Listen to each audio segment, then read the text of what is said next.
Pyorrhoea दांतों और मसूड़े की एक ऐसी बीमारी होती है जो किसी न किसी को कभी न कभी होती ही है। किसी को माइल्ड पायरिया होता है, किसी को मॉडरेट पायरिया होता है, तो किसी को एडवांस पायरिया होता है। पायरिया को अगर शुरुआत में ही पता लगा के उसका इलाज कर लिया जाता है तो वो आगे नहीं बढ़ता है और आपके दांत और मसूड़े हमेशा के लिए स्वस्थ हो जाते हैं। कभी आपके मसूड़े से खून नहीं आएगा, मुंह से बदबू नहीं आएगी और दांतों में इन्फेक्शन नहीं होगा अगर आपने स्टार्ट में ही पायरिया का इलाज कर लिया है तो। पायरिया का जो हम घरेलू उपाय की या ट्रीटमेंट की बात कर रहे हैं वो डिपेंड करता है कि आपके पायरिया की स्टेज क्या है, नॉर्मल पायरिया है या फिर एडवांस पायरिया है। तो आज का वीडियो आप सभी लोगों के लिए फ़ायदेमंद है। साथ ही अपने जितने भी नॉन हैं उनको आप ये वीडियो ज़रूर शेयर कीजिएगा, क्योंकि ये प्रॉब्लम किसी न किसी को कभी न कभी फेस करनी ही होती है, तो उनको भी बेनिफिट हो सके।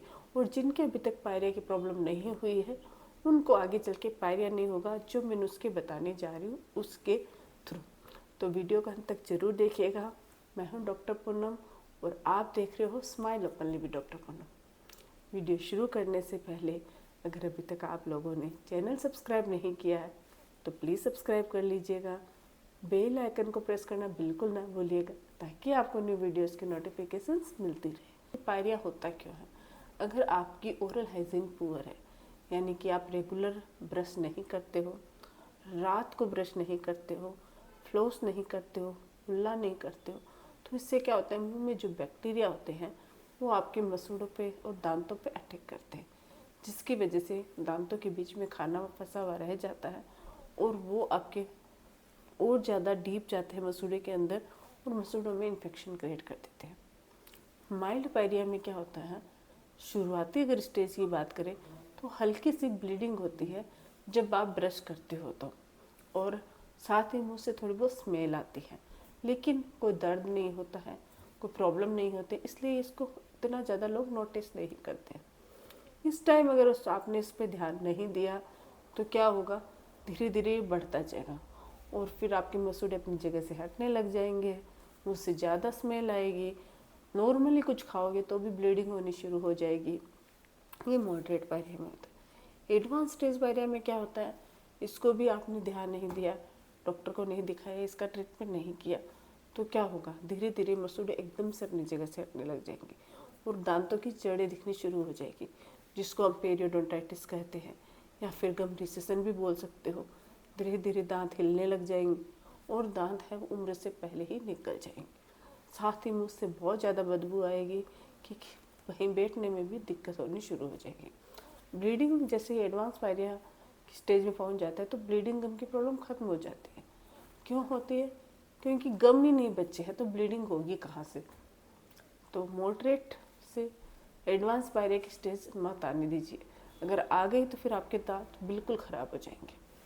अब जानते हैं कि अगर इन केस आपकी पायरिया शुरू होने वाला है तो उसका पता कैसे लगेगा, क्योंकि दर्द तो होता नहीं है इसमें।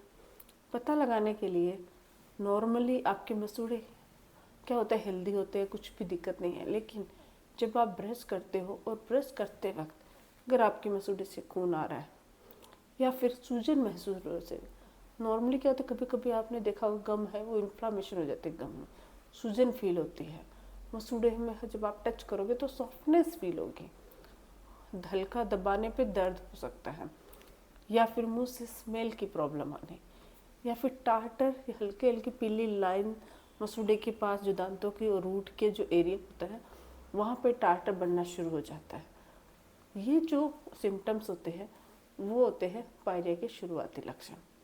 इसी टाइम अगर आपने ट्रीटमेंट कर लिया है, ट्रीटमेंट डेंटिस्ट क्या करते हैं उसके बारे में बाद में बात करेंगे, लेकिन मैं आपको 3 ऐसे घरेलू उपाय बताने जा रही हूँ जिसकी मदद से आप अपने पायरिया को जड़ से ठीक कर सकते हो। माइल्ड पायरिया और मॉडरेट पायरिया पे इफेक्टिव है, लेकिन एक बार अगर एडवांस पायरिया के स्टेज में चला गया है तो फिर इसका इलाज वो काफ़ी मुश्किल हो जाता है।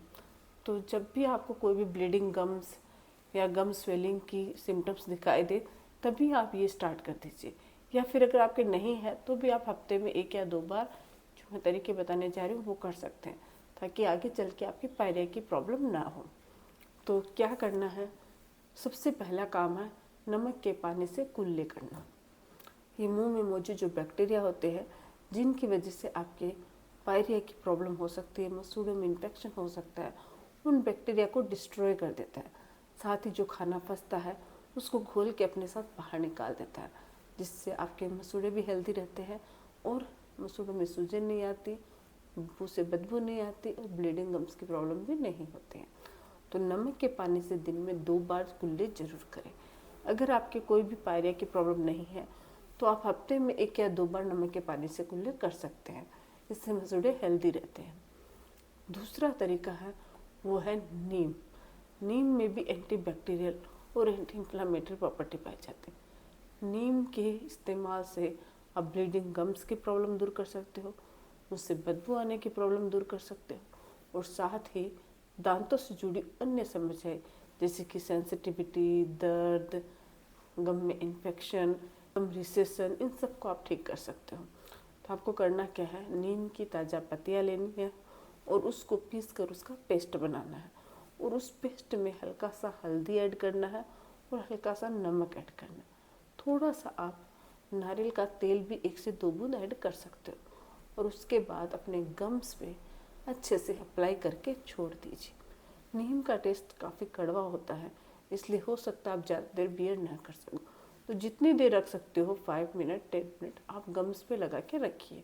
फिर हल्के हाथ उंगली की मदद से मसाज कीजिए up to down, down to up उस पेस्ट से। फिर नॉर्मल आप ब्रश कर सकते हो, कुल्ला कर सकते हो। ये प्रोसेस आप हफ्ते में 2 या 3 बार करते हो तो भी आपके गम इन्फेक्शन, मुँह से बदबू आना, दांतों और मसूड़ों से ब्लड आना, इन सब को ठीक करता है। साथ ही आप नीम की पत्तियों को जो उबाल के जो पानी तैयार होता है उसमें भी नमक डाल के कुल्ले कर सकते हो। ये भी आपके दांतों और मसूड़े की प्रॉब्लम को ठीक करता है। तीसरा जो तरीका है वो है ऑयल पुलिंग। ऑयल पुलिंग हमारे मुंह से रिलेटेड, दांतों से रिलेटेड बीमारियां ठीक करने का एक आयुर्वेदिक नुस्खा है। इसके लिए आपको नारियल का तेल या फिर ऑलिव ऑयल या फिर आप तिल्ली का तेल इस्तेमाल कर सकते हो। 2 चम्मच ऑयल लेना है, उसको मुंह में रखना है, अच्छे से घुमाना है। जितनी देर मुंह में रख सकते हो उतनी देर रखिए, फिर उसको थूक दीजिए। ये प्रोसेस 10 मिनट तक की, इसी को ऑयल पुलिंग कहते हैं। ऑयल पुलिंग से भी आपके पायरिया की प्रॉब्लम दूर होती है, उससे बदबू, मसूड़ों का इन्फेक्शन ठीक होता है, साथ ही ब्लीडिंग गम की प्रॉब्लम भी दूर होती है। ये जो 3 तरीके हैं काफ़ी इफ़ेक्टिव है, इनका इस्तेमाल करके आप पायरिया की प्रॉब्लम दूर कर सकते हो।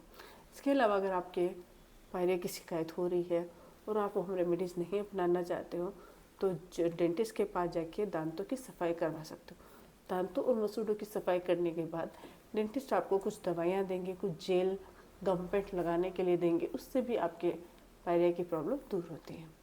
एक बार एडवांस स्टेज में चला गया तो फिर मुश्किल हो जाएगा।